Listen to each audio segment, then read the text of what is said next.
सभी को नमस्कार। मैं डॉक्टर दीपाली निगम। आज हम शारीरिक शिक्षा विषय के एक और नए टॉपिक के साथ उसको जानने का प्रयास करेंगे। आज का टॉपिक है कॉमन स्पोर्ट्स इंजरीज। इससे पहले हमने एथलेटिक इंजरीज और एथलेटिक केयर के बारे में जानने का प्रयास किया था, जिसका लिंक हमारे स्क्रीन पर आपको ऊपर दिख रहा होगा, तो उसको जाके आप देख सकते हैं। और आज कॉमन स्पोर्ट्स इंजरीज के अंतर्गत जो कि स्लाइड में दिखाया गया, muscle strain, ligament strain, frozen shoulder, lower back strain इत्यादि के बारे में हम जानने का प्रयास करेंगे। तो चलिए जानते हैं क्या होती है कॉमन स्पोर्ट्स इंजरीज। तो सबसे पहले चलिए जानते हैं मसल स्ट्रेन क्या होता है। इसको हिंदी में बोलते हैं मांसपेशी खिंचाव।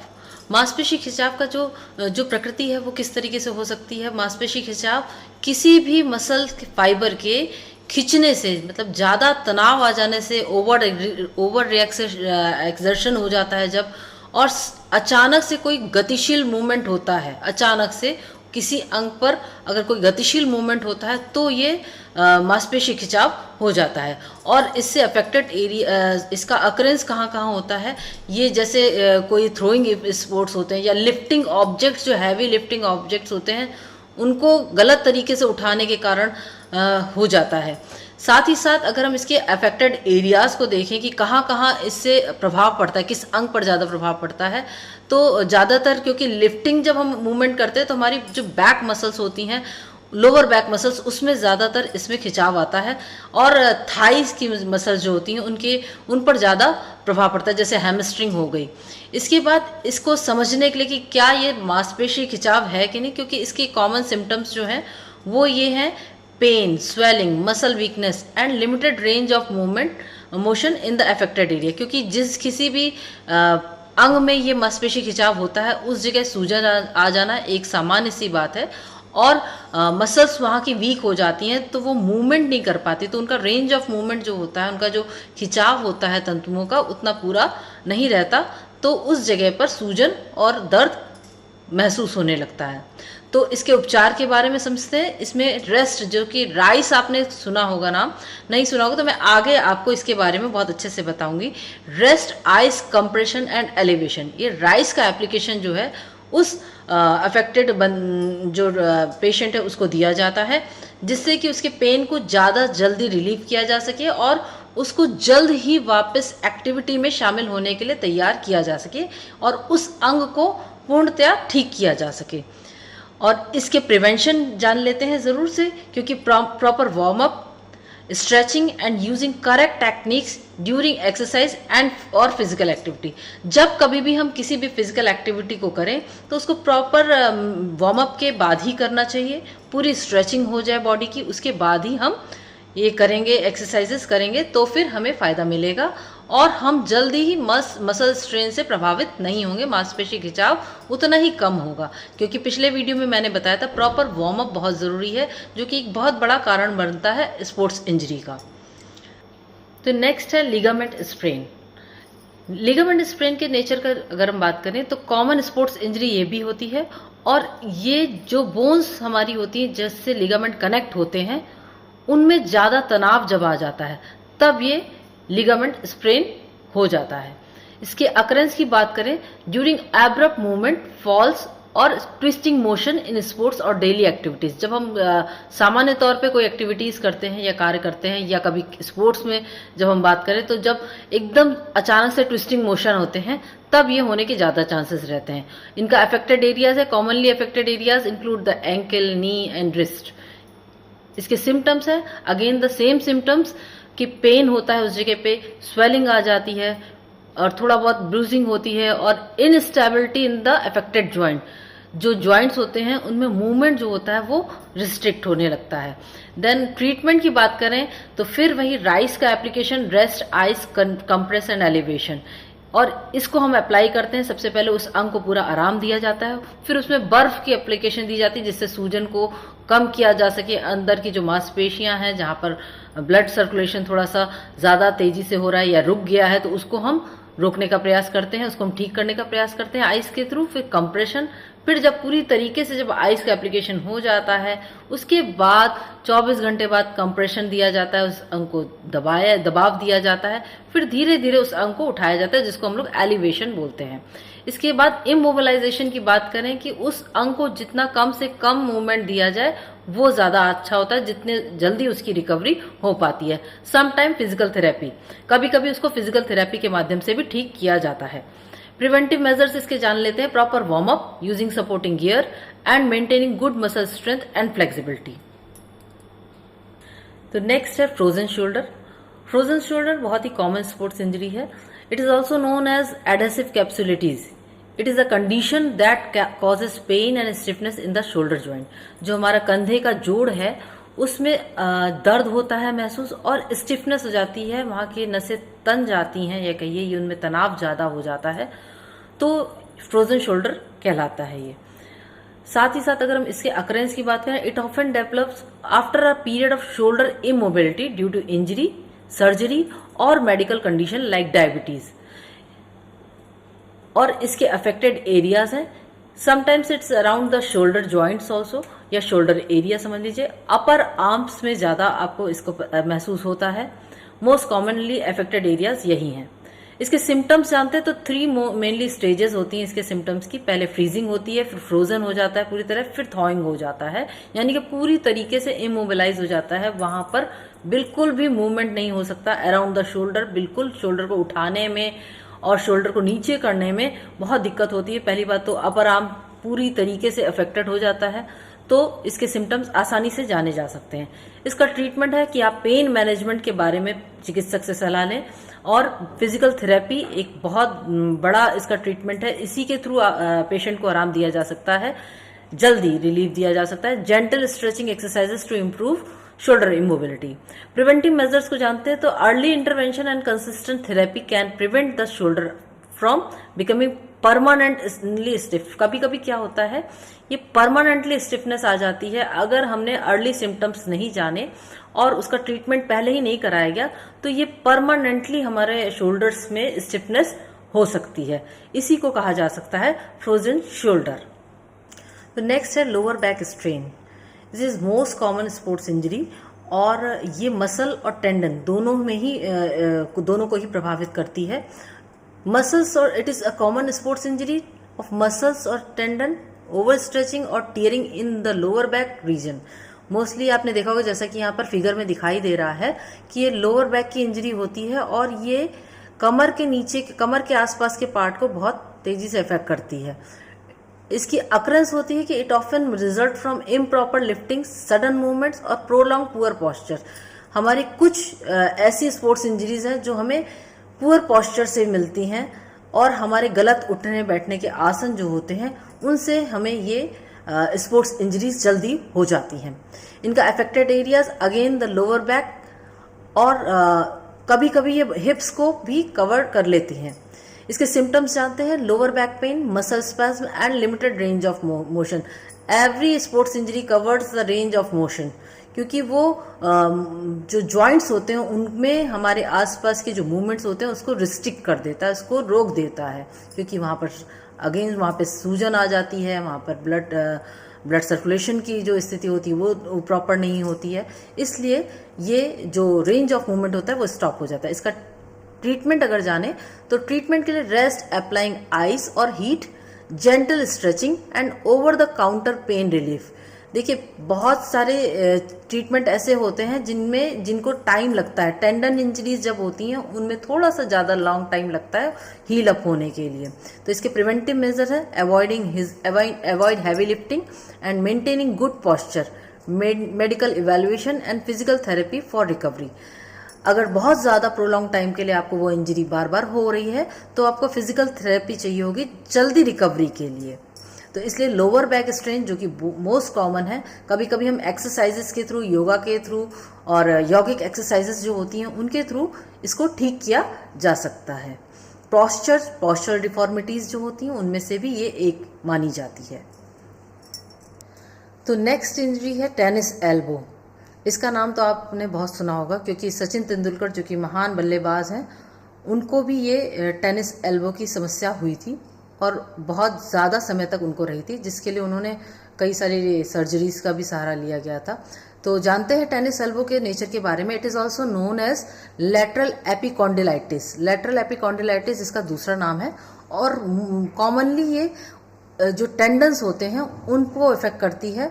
It is over use injury that affects the tendons on the outer side of the elbow.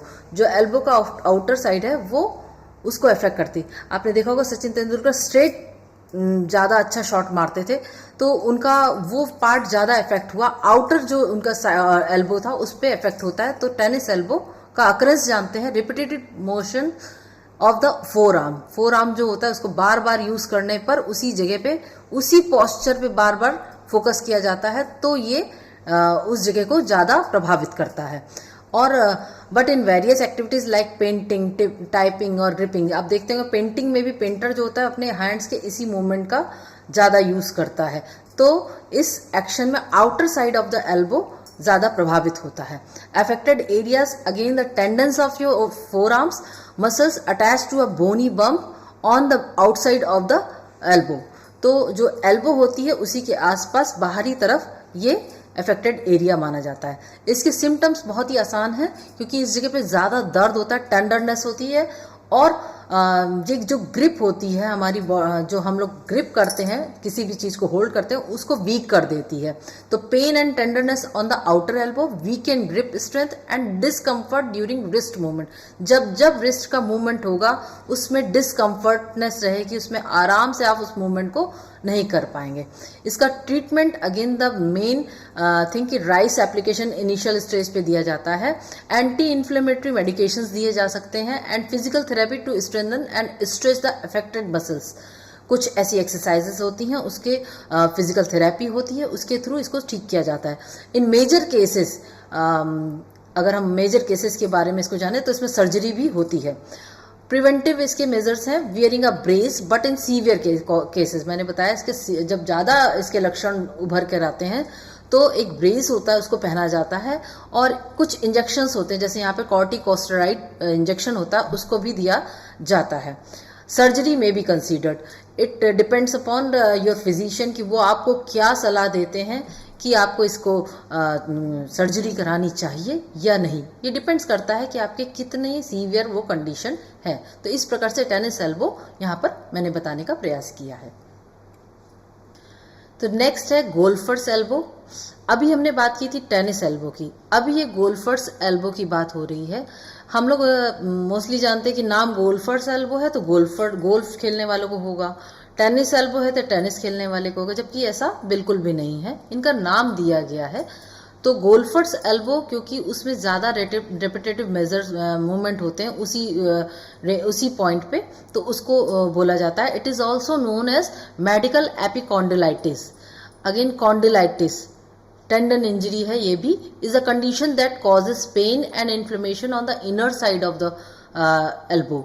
वो आउटर साइड, टेनिस एल्बो जो होता है वो outer side of the elbow होता है, और golfer's elbow inner side of the elbow में होता है। अकरेंस इसका देखा जाए तो रिपीटेटिव रिस्ट फ्लेक्शन और forceful gripping action, not limited to golf but also seen in activities like throwing और लिफ्टिंग। बिल्कुल सही, अगर आप किसी भी थ्रोइंग इवेंट की बात करें या किसी लिफ्टिंग मूवमेंट्स की बात करें जिसमें एल्बो के जॉइंट्स को अंदर की तरफ, इनर की तरफ मूवमेंट हो रहा होता है, तो उसमें हो सकता है। ये कोई ज़रूरी नहीं कि गोल्फ खेलने वाले को ही ये हो। तो इसका अफेक्टेड एरिया है inner side of the elbow. इसके सिम्टम्स होते हैं pain, tenderness and weakness on the inner side of the elbow and forearm. तो दर्द तो सभी परिस्थितियों में होता है, हमें छोटी सी चोट लगती है तब भी होता है, पर जब टेंडन इंजरीज होती है तो इसमें ज़्यादा दर्द होता है। उन मसल्स की वीकनेस इतनी ज़्यादा हो जाती है कि हम किसी भी चीज़ को होल्ड करने के लिए, ग्रिप करने के लिए हमें दिक्कत होती है। और फोर आर्म में क्योंकि प्रभावित होता है इनर साइड, एल्बो के इनर साइड में होता है, तो जो इन्वर्जन मूवमेंट होता है वो बिल्कुल रिस्ट्रिक्ट हो जाता है। इसका ट्रीटमेंट है rest, ice, anti inflammatory medications and physical therapy to improve strength and flexibility. Physical therapy किसी भी एक्सरसाइज के थ्रू की जा सकती है जिसमें कि उस अंग की स्ट्रेंथ को वापस लाने के लिए दिया जाती है फिजिकल एक्सरसाइजेस, और उसकी फ्लेक्सिबिलिटी को मेंटेन किया जाता है, रीगेन किया जाता है।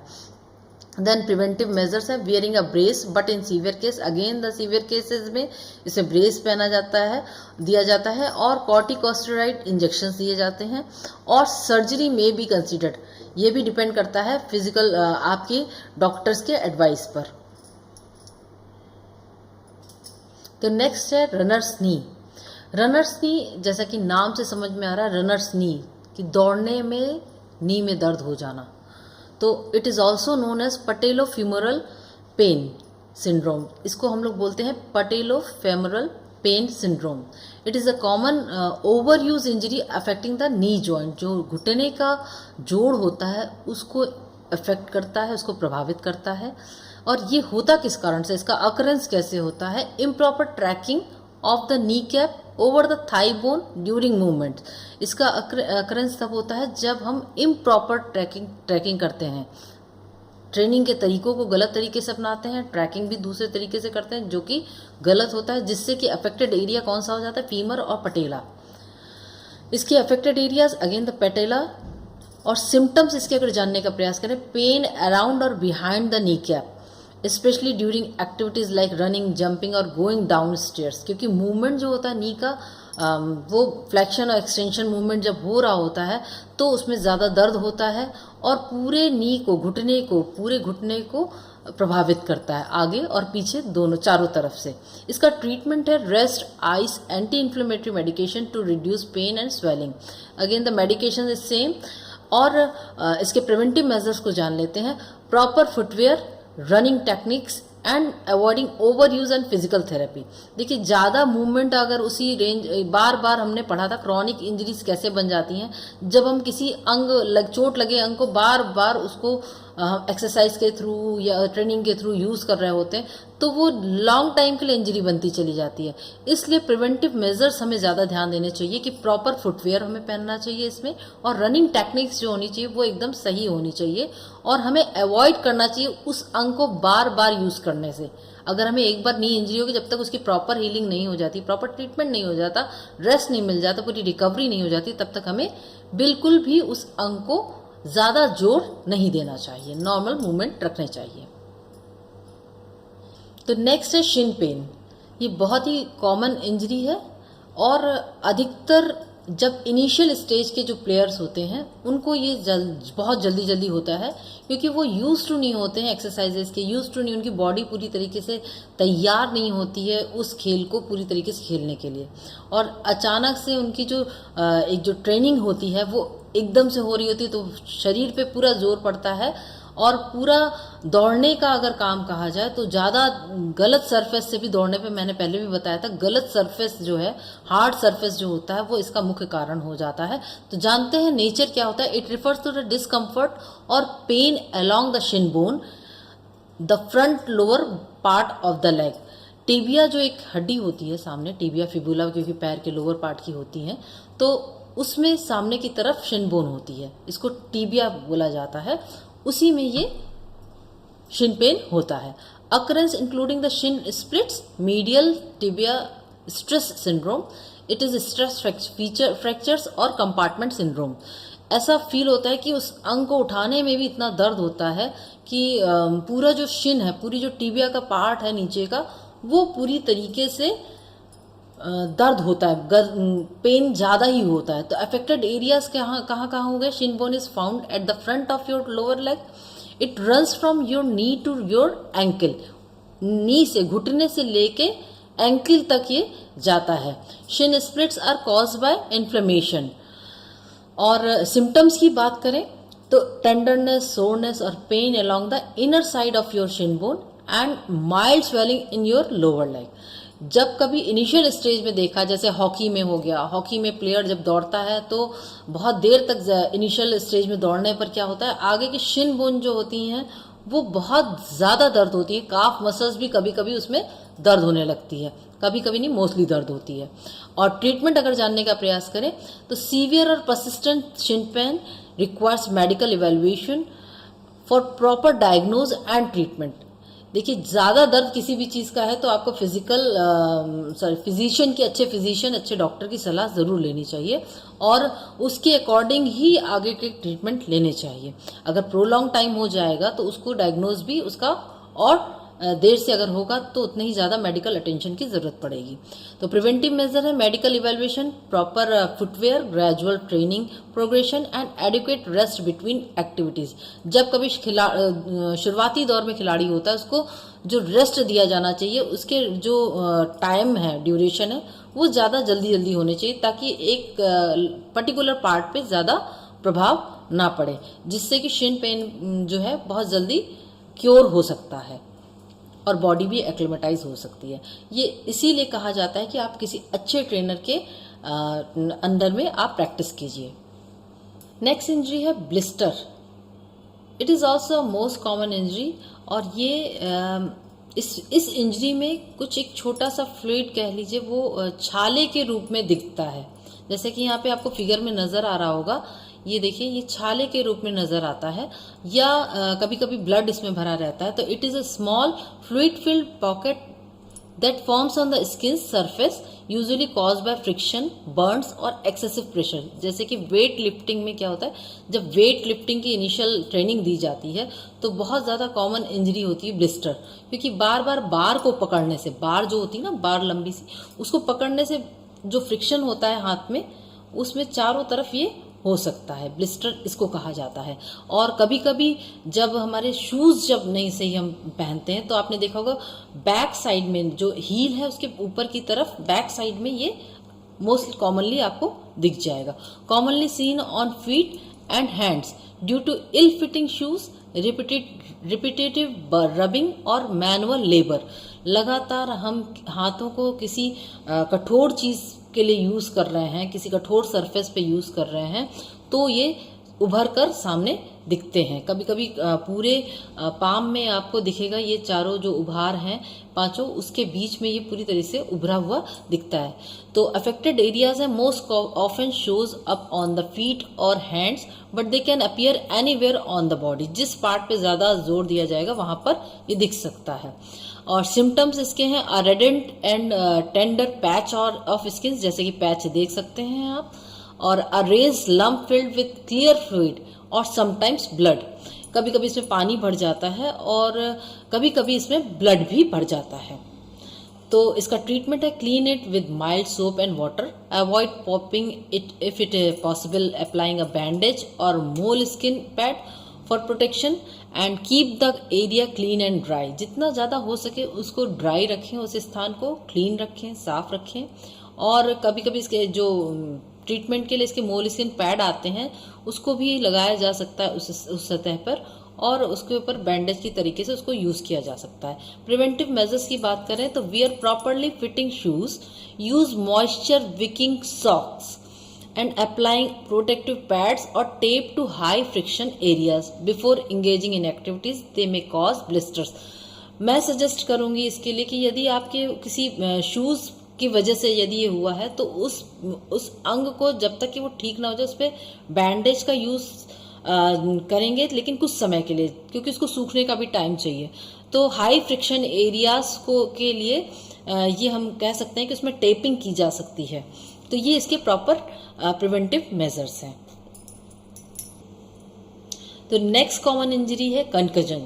कंकजन जो कि हमारे हेड इंजरी के अंतर्गत आता है, और it is a mild traumatic brain injury cause by a blow to the head और a forceful shaking of the head and body. Mostly wrestling में आप देख सकते हैं, जिसमें कुश्ती हुए, जूडो हुए, इसमें सडन मूवमेंट होता है, जिसमें हो सकता है कभी कभी फोर्सफुल एक्शन के साथ हेड पे इंजरी हो जाए। तो इसका नेचर इस तरीके का है जिसमें ट्रॉमेटिक ब्रेन इंजरी हो सकती है। अगर हम अकरेंस की बात करें तो common in sports falls and other high impact incidents, क्योंकि ये बहुत ही कॉमन इंजरी, जहाँ पर हम कॉन्टैक्ट गेम्स की बात करते हैं वहाँ पर इसका होना स्वाभाविक है। अफेक्टेड एरियाज है स्कल एंड नर्व्स, जो हमारे स्कल है, खोपड़ी है, उसके पूरे उसके ब्रेन की नर्व्स को भी ये प्रभावित करती है। इस इंजरी में इसके सिम्टम्स अगर हम जानें तो headache, dizziness, confusion, memory problem, nausea and sensitivity to light and noise. Suddenly अगर हम बात करें तो प्लेयर जो होता है उसको चक्कर आता है, और उसकी जो डिजीनेस है उसमें ज़्यादा होती है, और कंफ्यूजन की जो चीज़ होती है उस समय उसको एकदम से चेहरे के सामने अंधकार भी छा सकता, आंखों के सामने अंधकार भी छा सकता है, नॉजिया इसीलिए कहा गया है, and sensitivity to light and noise. तो इस तरीके से क्योंकि नॉइज़ ज़्यादा भी होगी तो ब्रेन सीधे ही अफेक्ट करता है, हमारी मांसपेशियाँ वहाँ की मसल्स, वहाँ के नर्व्स बड़ी वो होती हैं, सेंसिटिव होती हैं, तो वहाँ पर सीधे ये असर करता है। इसका ट्रीटमेंट जानते हैं। Proper medical attention, rest and gradual return to activity are essential for recovery. Proper medical attention, क्योंकि ये बहुत ही कोमल अंग है, हमारा जो ब्रेन है बहुत ही इम्पॉर्टेंट मेजर ऑर्गन होता है, तो प्रॉपर मेडिकल अटेंशन ज़रूरी है। प्रिवेंटिव मेजर्स की बात करें तो limit the amount of contact during practice. अगर हम प्रैक्टिस पे तब भी रहते हैं तो हमें क्या करना चाहिए, कांटेक्ट से दूर रहना चाहिए। Enforce the rules of the sport for fair play. कभी कभी क्या होता है, अपोनेंट जो होता है वो जानबूझकर बार बार उसी इंजर्ड पार्ट को उसी जगह पे फोर्सफुली अटैक करने की कोशिश करता है। तो हमें क्या करना है, enforce the rules of the sports for fair play and then safety and sportsmanship and avoid unsafe actions. तो हमें अनसेफ एक्शंस को दूर करने के लिए प्रॉपर और फेयर प्ले की बात रखनी चाहिए। नेक्स्ट है abrasion. Abrasion it is very common, very common sports injury, और सामान्य इंजरी के अंदर भी आता है। It is a superficial wound और scrape on the skin surface. यहाँ पर आप देख सकते हैं कॉमनली छिलना, जो जिसको हम लोग हिंदी में बोले तो छिल जाना, किसी ऊपरी सतह का, त्वचा के ऊपरी सतह का छिल जाना। तो इसका अकरेंस है बाय फ्रिक्शन, रबिंग और scraping against a rough surface. जैसे अमूमन बच्चे खेलते खेलते ज़मीन पे गिर गए तो उसकी रगड़ लग जाने से जो ऊपरी त्वचा की ऊपरी परत है, टॉप लेयर जो होती है स्किन की, एपिडर्मिस, उसको नुकसान पहुंचाती है। Doesn't extend into deeper layers, it not affect the deeper layers. तो त्वचा के अंदर की जो सतह होती है, डर्मिस जो होता है, उसको इफेक्ट नहीं करती। It is affect only the outer part of the skin. Then symptoms इसके देखें include pain, redness and raw और स्क्रैप्ड स्किन। समटाइम्स हम लोग देखते हैं कि अगर नी पे ये रगड़ आ जाती है, घुटने पे ये रगड़ अगर आ जाती है तो उसको मोड़ना थोड़ा सा ज़्यादा ही दर्द, घुटना हुआ, जहाँ जहाँ पे हम मोड़ सकते हैं अंगों को, उस अंग पे अगर इस उंगली पे भी आती है तो इसको मोड़ना थोड़ा सा मुश्किल हो जाता है। तो इसलिए इसमें दर्द ज़्यादा होता है, रेडनेस दिखती है और रॉ और स्क्रैप्ड स्किन दिखने लगती है। इसका ट्रीटमेंट है cleaning the abrasion with mild soap and water and applying an antibiotic ointment and covering it with a sterile dressing can promote healing। जितनी जल्दी आप इसको इसकी हीलिंग को अगर जल्दी चाहते हैं तो इसमें स्टेरलाइज ड्रेसिंग होती है, उसको करके इसको हम जल्दी से जल्द ठीक कर सकते हैं एंटीबायोटिक ऑइंटमेंट लगा के। इसको घर में अमूमन 1-2 दिन लगते हैं ठीक होने में। प्रिवेंटिव मेजर्स अगर इसके जाने तो wearing protective clothing and gear during activities that में कॉज स्किन एब्रेजन्स। तो स्किन एब्रेजन है क्योंकि, तो हमें बच्चे अगर खेल रहे हैं शुरुआती दौर में, कोई स्टूडेंट या कोई नया प्लेयर जो खेल रहा है, तो उसके लिए उसको प्रोटेक्टिव क्लॉथिंग उसकी होनी चाहिए, उस एरिया को कवर कर देना चाहिए। प्रॉपर ग्लव्स अगर है तो ग्लव्स को पहने, अगर शिन की बात करें तो हमें शिन गार्ड पहन के खेलना चाहिए। तो प्रॉपर गियर जो है उसको ध्यान में रखते हुए इसको करना चाहिए ताकि ये कम से कम खरोच या रगड़ लग सके। नेक्स्ट हम बात करें तो लेसरेशन। लेसरेशन को अगर हिंदी में बोले तो डीप कट की बात है। कटना जो होता है, कटना एक गहरी कटाव जो होती है, कटना जो होता है, उसको हम लेसरेशन कहते हैं। नेचर है, laceration is a deep cut और tear in the skin and underlying tissues cause by sharp object और ट्रॉमा। कभी कभी खेलों में जो इंस्ट्रूमेंट होते हैं, जैसे कि अगर हम नेल की बात करें, जब अगर हम खेलते समय किसी दूसरे की जो स्पाइक है उसका दौड़ते समय लग जाना, साथ ही साथ जैसे फेंसिंग गेम है उसमें किसी भाला है कहीं लग गया किसी के, तो उसको डीप कट हो सकता है और उसमें ये कॉमनली देखने को मिलता है। तो इसका अकरेंस है commonly seen in accidents, falls और contact with sharp tools. Affected areas, athlete participating in sports using equipment with sharp edges are at greater risk of laceration.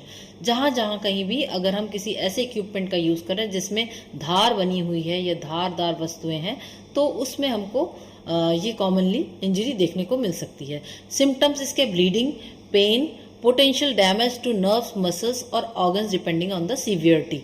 ये डिपेंड करता है कितनी सीवियर कट हुआ है उस अंग में। अगर बहुत ज़्यादा अंदर तक कट गया है तो ये इनर पार्ट ऑफ स्किन जो है उसको अफेक्ट करता है और इसमें ब्लीडिंग ज़्यादा होती है, रक्त स्राव जो होता है वो ज़्यादा हो जाता है और दर्द भी उतनी ही तेज़ी से फैलता है। Applying pressure to stop bleeding and seeking medical attention for proper evaluation. इसका ट्रीटमेंट के लिए अगर हम बात करें तो सबसे पहले हमें रक्त के खून को बहने से रोकना चाहिए और उसकी प्रॉपर मेडिकल देखना चाहिए कि कहाँ से किस तरीके से उस खून को रोका जा सकता है। फिर उसको फिजिशियन के पास, डॉक्टर के पास तुरंत ले जाना चाहिए। फर्स्ट एड देने के बाद डॉक्टर के पास उसको तुरंत दिखाना चाहिए। प्रिवेंटिव मेजर की बात करें तो using appropriate safety equipment and being cautious about handling sharp object, जिसको जो अगर बच्चे खेल रहे हैं तो उसके लिए प्रॉपर सेफ्टी मेजर्स होने चाहिए। वहाँ पर प्रॉपर ट्रेनर होना चाहिए या किसी बड़े को उस जगह पे होना चाहिए जहाँ पर बच्चा अपने स्पोर्ट्स की प्रैक्टिस कर रहा है, जिससे कि उसको शार्प ऑब्जेक्ट से कट या लेसरेशन जैसी प्रॉब्लम ना आ सके। नेक्स्ट स्पोर्ट्स इंजरी की बात करते हैं तो हेमाटोमा। ये हीमा तो हम लोग रक्त को बोलते हैं, लाल रंग जो होता है हेमा उसको कहा जाता है। टोमा एक तरीके का गुम्बद बन जाना, एक तरीके से इनको अंग का डिसकलरिंग हो जाना, तो हेमाटोमा हम लोग कहते हैं उसको। और जनरली इसको देखा जाए तो गुम्बद बन जाना, जैसे किसी पार्ट का उभार हो जाना, उसका डिसकलरेशन हो जाना। तो nature it is localise collection of blood outside the blood vessels often forming a painful swelling और ब्रूस। अचानक किसी पार्ट से, किसी बॉल से, किसी इंस्ट्रूमेंट से या किसी खिलाड़ी के आपस के टकरा जाने से, दो खिलाड़ियों के आपस के टकरा जाने से किसी अंग पर अंदर तक चोट पहुंच जाना, जैसे कि ब्लड वेसल्स जो होती हैं वो सीधे सीधे प्रभावित हो जाती हैं और ब्लड जो होता है वो एक जगह आके एक्यूमुलेट होने लगता है, जिससे कि पेनफुल स्वेलिंग और ब्रूज हो जाता है। जैसा कि आप यहाँ पर इसमें देख सकते हैं, इस तरीके का डिसकलर, उस स्किन का कलर जो होता है वो बिल्कुल चेंज हो जाता है। अकरेंस अगर बात है, it is caused by trauma और injury that damages blood vessels causing blood to pool under the skin और इन बॉडी टिश्यूज। जो बॉडी टिश्यूज होते हैं, जो अंदर ऊतक होते हैं, उनको पूरी तरीके से नुकसान पहुंचाता है। ब्लड वेसल्स में जाके उसमें जो ब्लड वेसल्स होती है वो ब्लड जो होता है एक जगह से दूसरी जगह जा रहा होता है, उसको प्रभावित करती है। और अफेक्टेड एरियाज, नेचुरल सी बात है, यहाँ पर स्किन है, स्किन का इनर पार्ट है वो भी अफेक्टेड हो जाता है। सिम्टम्स की बात करें तो इसमें बहुत ज़्यादा दर्द, सूजन और डिसकलरेशन होता है at the site of injury. जिस स्थान पर चोट लग गई होती है उस जगह पर उसका कलर बदल जाता है, वो नीला या काला हो जाता है। जनरली शुरुआत में देखा जाए, ये मुक्केबाज अगर देखते होंगे आप अपने मुक्केबाजों को अधिकतर यहाँ पर डिस्कलरेशन हो जाता है, क्योंकि मुंह पर सीधे पंचिंग होती है और उससे उनका उस पार्ट का इफेक्ट जो होता है वो काला या नीला होने लगता है। देन ट्रीटमेंट की बात करें तो applying ice to reduce swelling and pain, elevating the affected area and providing rest for healing. Ice का हम ज़्यादा यूज़ कर सकते हैं, राइस एप्लीकेशन यहाँ पर दिया जा सकता है। और प्रिवेंटिव मेजर्स की बात करें, सीवियर और एक्सपेंडिंग हेमाटोमास में require medical evaluation and drainage to prevent complications. तो होता क्या है, अगर ज़्यादा अंदरूनी चोट लग गई है तो तुरंत हमें डॉक्टर के पास जाना चाहिए, क्योंकि ज़्यादा सीवियर हो जाएगा तो उसको ठीक करने के लिए हमें डॉक्टरी हेल्प की ज़रूर पड़ती है, नहीं तो इसको 15 से 20 दिन लगता है ठीक होने में। Next common sports injury, fractures. Common sports injuries के अंतर्गत हमने बताया था आपको शुरुआत में ही कि मसल्स इंजरी होती है, टेंडन इंजरी होती है और बोन इंजरी होती है। तो ये जो फ्रैक्चर है वो बोन को इफेक्ट करते हैं। बोन में जब माइल्ड हो, चाहे सीवियर हो, चाहे मॉडरेट हो, फ्रैक्चर किसी भी तरीके का हो सकता है। फ्रैक्चर के कई टाइप हैं, वे कंपाउंड भी हो सकता है और सिंपल फ्रैक्चर भी हो सकता है और मल्टी फ्रैक्चर भी हो सकता है। तो हम यहाँ बात कर रहे हैं, a fracture is a break और crack in a bone often caused by trauma, falls और रिपीटेटिव स्ट्रेस। बार बार किसी अंग में चोट लगना और किसी फ्रैक्चर में क्रैक सडन इतनी तेज किसी जगह पे, किसी अंग से किसी दूसरे के धक्के से या अनइवन सरफेस पे या बाहरी अटैक से ये फ्रैक्चर हो जाता है, जिसमें सीधे सीधे बोन अफेक्ट होती हैं। और अकरेंस की बात करें, common types include closed simple fractures where the bone remains within the skin, and open compound fractures की बात करें तो where the bone pierces through the skin। कभी कभी क्या होता है, बोन टूट जाती है सिंपल, जैसे आपने यहाँ देखा है ये सिंपल टूट गई है, एक बोन पूरी तरीके से टूट गई है।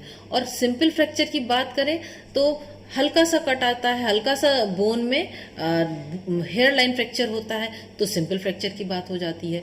मल्टीपल फ्रैक्चर की बात करें कि बहुत सारी हड्डियां एक साथ टूटती हैं, कभी कभी क्या होता है एक हड्डी टूट के दूसरे हड्डी में घुस जाती है, तो इस तरीके से कई सारे फ्रैक्चर्स होते हैं। तो affected areas again same bone में ही ये इंजरी होती है, तो anywhere in the bone. And symptoms की बात करें, सीवियर पेन होता है, स्वेलिंग होती है, ब्रूजिंग होती है, डिफॉर्मिटीज होती हैं, and limited movement in the affected area. क्योंकि स्वेलिंग आ जाती है, दर्द इतना भयंकर होता है कि उस अंग को हिलाना डुलाना भी मुमकिन नहीं होता है। ट्रीटमेंट की बात करें तो treatment depends on the type and severity of the fracture, but may involve immobilization and with a cast or split, pain relief and physical therapy. कभी कभी क्या होता है, फ्रैक्चर बाहरी देखने से पता नहीं चल पाता, पर जब भी हम उस अंग को जरा सा मूव करते हैं तो दर्द होता है, तो इससे समझ में आ जाता है कि हाँ इस अंग में फ्रैक्चर हुआ है, और डॉक्टरी हेल्प की ज़रूरत अगर तुरंत पड़ती है तो डॉक्टरी हेल्प ली जाती है और ट्रीटमेंट उसका प्रॉपर कराया जाता है। प्रिवेंटिव मेजर्स की बात करें तो seeking immediate medical attention is crucial to ensure proper diagnose and management to facilitate healing and prevent complications. क्योंकि अगर हम ज़्यादा अनदेखा करेंगे तो एक दिन क्या, एक घंटे में ही खिलाड़ी की हालत बिगड़ने लगती है और उस अंग पर कोई भी मूवमेंट नहीं हो सकता। इसलिए तुरंत के तुरंत हमको मेडिकल अटेंशन ज़रूर से लेना चाहिए, डॉक्टरी हेल्प की ज़रूरत होती है। नेक्स्ट है dislocation. It is most common sports injury. आप अधिकतर खेल के मैदान में इस इंजरी को बहुत सारे खिलाड़ियों को देखा गया है, और कुछ अच्छे ट्रेनर होते हैं तो डिसलोकेशन की प्रॉब्लम को तुरंत सॉल्व कर देते हैं। बट फिर भी आइए जानते हैं डिसलोकेशन क्या होता है। डिसलोकेशन जैसे कि मान सकते हैं किसी जगह का अपनी जगह से हट जाना। तो यहाँ पर अगर डिसलोकेशन के नेचर की बात करें, dislocation occurs when the bones of a joint are forced out of their normal position.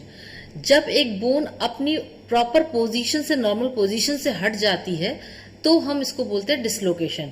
जैसे यहाँ पर आप देख सकते हैं ये बोन जो है यहाँ पर ये हट गई है, शोल्डर जॉइंट जो है ये जो यहाँ पर हमारा शोल्डर जॉइंट है इससे जो ये हमारा ह्यूमरस है बिल्कुल हट गया है, तो डिसलोकेशन कहलाता है।